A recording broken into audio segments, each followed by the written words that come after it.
देखो, आज मैं तुम लोगों को बहुत ही ज़्यादा इंपॉर्टेंट क्वेश्चंस बताने वाली हूँ जो कि ऑर्गेनिक के श्योर शॉर्ट क्वेश्चंस होने वाले हैं। जैसे कि गैब्रियल थालमाइड रिएक्शन एक है, अपना कॉल्ब्स रिएक्शन हो गया, सैंडमेयर्स रिएक्शन हो गया, और दूसरा अपना स्वॉर्ट्स रिएक्शन हो गया, दूसरा उसके बाद अपना फ्रिडल क्राफ्ट रिएक्शन हो गया, और वुड्स फिटिंग रिएक्शन हो गया।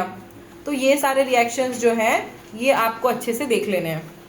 नेक्स्ट आपका जो है that is sure short question जो आ सकता है वो है आपका गैब्रियल थालमाइड रिएक्शन, राइमंड थाइमंड रिएक्शन, दूसरा है कॉल्ब्स रिएक्शन, और स्वॉर्ट्स रिएक्शन, और सैंडमेयर्स रिएक्शन। ये सारे आप लोग लिख लीजिए, बहुत इंपॉर्टेंट होने वाला है। नर्स्ट इक्वेशन के ऊपर एक क्वेश्चन जरूर आएगा, दैट इज NiMg, ऐसा कुछ भी। Ni आ सकता है, निकल के ऊपर आ सकता है, मैग्नीशियम के ऊपर आ सकता है। नेक्स्ट एक्सप्लेनेशन बेस्ड क्वेश्चन आएगा जो कि पेज नंबर 45 में देखिए ओसुअल में है। Toluene on treatment with chlorine in sunlight gives benzyl chloride, whereas when treated with chlorine in dark gives orthochlorobenzene and phenochlorobenzene, chlorobenzene. Finkelstein reaction is carried out in the presence of dry acetone, ये बहुत important होने वाला है। Neopentyl chloride has lower boiling point than isopentyl chloride, ये भी बहुत important होने वाला है। तो बेसिकली रीजनिंग बेस्ड क्वेश्चंस आने वाले हैं, ज्यादातर इंपॉर्टेंट जो है वो मैं डिस्कस कर दे रही हूँ। रिएक्शंस आने वाले हैं, कन्वर्शन के रिएक्शंस, फेनॉल टू बेंजीन आ सकता है, एनाइजोल टू मिथॉक्सी टोलुवीन आ सकता है, क्लोरोइथेन टू इथॉक्सी इथेन आ सकता है। एंड नेक्स्ट आपका कंडक्टिविटी के ऊपर क्वेश्चन आ सकता है, ETDA के ऊपर क्वेश्चन आ सकता है, ETDA के ऊपर कोई भी एक क्वेश्चन आपका आ सकता है। नेक्स्ट फिर से वही रीजन बेस्ड क्वेश्चन आ सकता है कि आपका जो लैंथेनॉइड कॉन्ट्रैक्शन क्या है, डी ब्लॉक एलिमेंट्स के कलर्स क्यों दिखाई देते हैं, क्योंकि उसके जो एलिमेंट्स हैं उसके एलिमेंट्स में लास्ट के जो डी ब्लॉक होता है, डी ब्लॉक के सारे एलिमेंट जो हैं उसके लास्ट वाले डी वाले सबशेल में क्या होता है, हाफ फिल्ड होते हैं, जिसके कारण क्या होता है, हाफ फिल्ड होने की वजह से वहां पे रिफ्लेक्शन हो जाता है, रिफ्लेक्शन होने की वजह से उसका जो है कलर दिखाई देता है। तो ये लैंथेनॉइड कॉन्ट्रैक्शन आ सकता है, एक्टिनॉइड कॉन्ट्रैक्शन आ सकता है। These are very very very important question. Next है आपका एनालिन को कन्वर्ट करना बेंजोइक एसिड पे।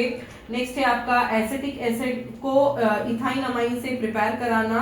नेक्स्ट है what is the difference between propanol and ethanol, this is going to be very important. हो सकता है, आ सकता है प्रोपेनॉल एंड इथेनॉल, या फिर what are the chemical test, usually chemical test आ सकता है, distinguish between propanol and propanol, propanol and propanone and propanol के बीच में कौन सा पता करने के लिए कौन सा टेस्ट होना जरूरी है, ये आ सकता है।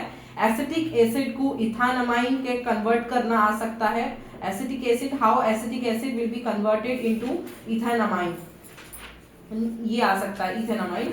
नेक्स्ट उसके बाद क्वेश्चन है जो कि बहुत ही इंपॉर्टेंट है, ये मतलब बहुत बहुत ज्यादा इंपॉर्टेंट है कि ये आ सकता है, दैट इज कि एक स्लोप नीचे आ रहा होगा, कॉन्सेंट्रेशन विद टाइम, जो कि ओसवाल के क्वेश्चन पेज नंबर 48 में आपको मिल जाएगी। और अगर आपको क्वेश्चन सुनना है तो मैं इसको रिपीट भी कर देती हूँ, आपका एनसीईआरटी में भी ये क्वेश्चन दिया गया होगा। कॉन्सेंट्रेशन, टाइम, एक बार इसको कवर कर लीजिए वीडियो में।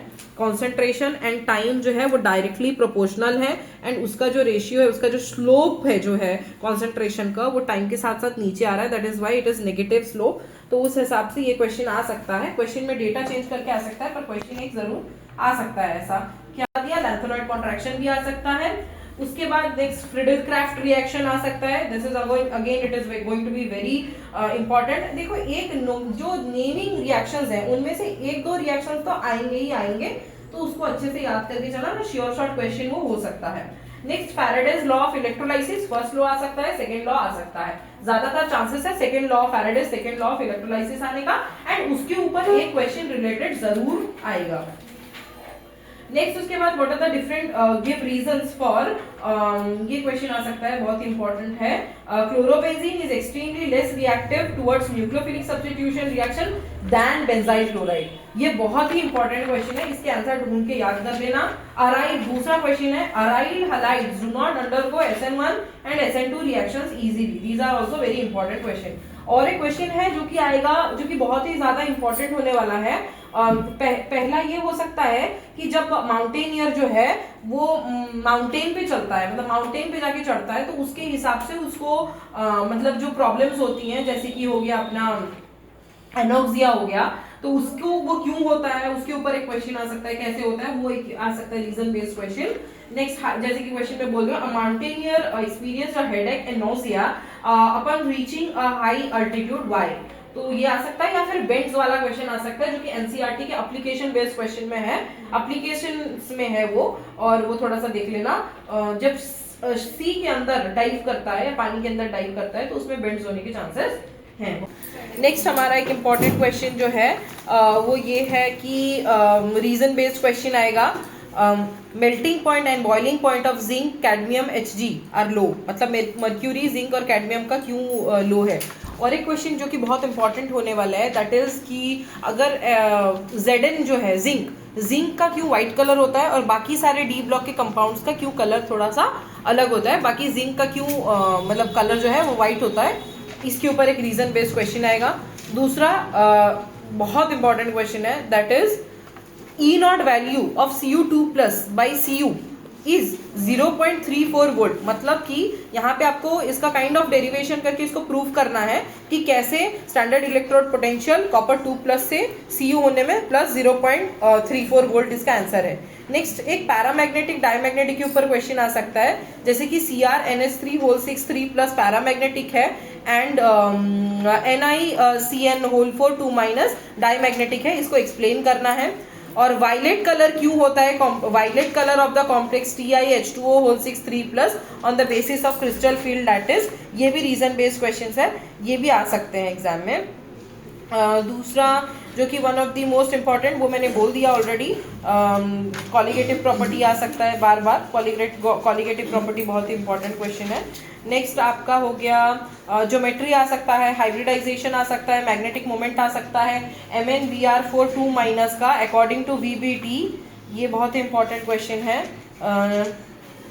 नेक्स्ट, ये रीजन बेस्ड दो क्वेश्चंस मुझे पर्सनली लग रहे हैं कि ये बहुत इंपॉर्टेंट होने वाले हैं, that is FeH2O 3 strongly paramagnetic है, whereas FeCN 3 is weakly paramagnetic, इसको एक्सप्लेन करना है। और रीजन बेस्ड क्वेश्चन हो सकते हैं जैसे कि how does sugar help in increasing the shelf life of a product, soda bottle will go flat faster in Srinagar than in Delhi, इसका करेक्ट स्टेटमेंट बताओ। और हाँ, ये बहुत इंपॉर्टेंट क्वेश्चन है कि explain the concept behind almost similar atomic radius of elements after Z is equals to 56, तो ये बहुत इंपॉर्टेंट है। ये वाले क्वेश्चन आप ढूंढ के इसके आंसर्स याद रख लेना, बाकी मैंने तो बार बार बोला, गैब्रियल थालमाइड एंड आपका राइमर थाइमन। नेक्स्ट उसके बाद IUPAC नेम आ सकता है कोई भी ऑर्गेनिक कंपाउंड का, यूजुअली पूछा जाता है, NCERT से ही पूछेगा, अगर भी पूछेगा तो होप सो।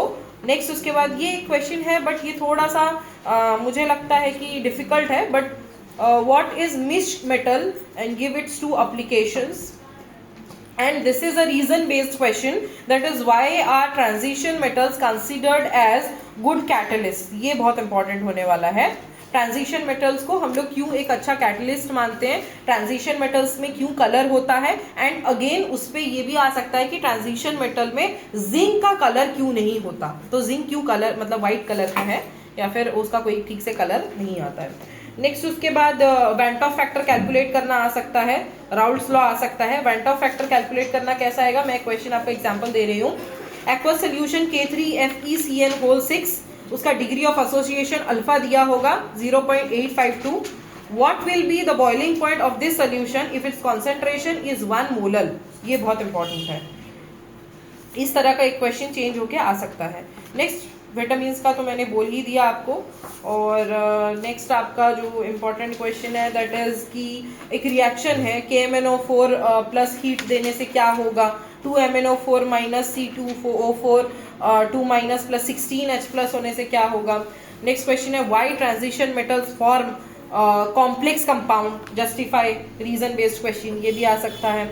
और यस, रिएक्शन में आ सकता है phenol to anisole, propanol to acetone, ethanol to ethene, methyl bromide to ethane, these are the most important questions, ये आ सकते हैं।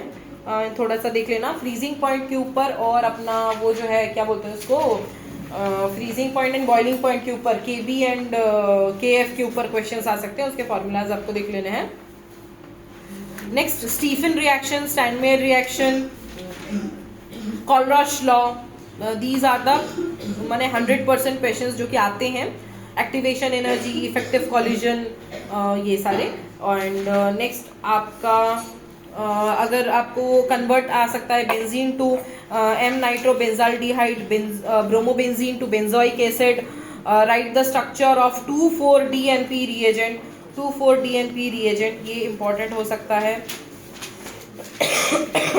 Next name the metals present in complex compound, hemoglobin में कौन सा मेटल प्रेजेंट है? ऑफ कोर्स हीम मतलब क्या होता है? आयरन। विटामिन B12 में कौन सा प्रेजेंट है? ये थोड़ा सा आपको देख लेना है। एंड बोला मैंने Faraday second law of electrolysis बहुत इंपॉर्टेंट होने वाला है, it's going to come.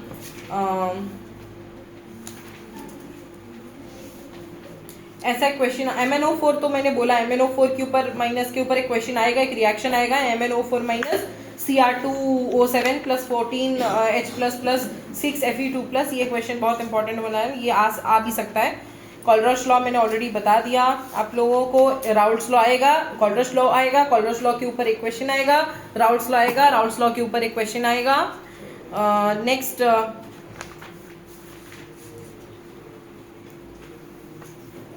Next आपके लिए इम्पॉर्टेंट जो है दैट इज कि what are interstitial compounds, why are such compounds well known for transition metals, ये आ सकता है।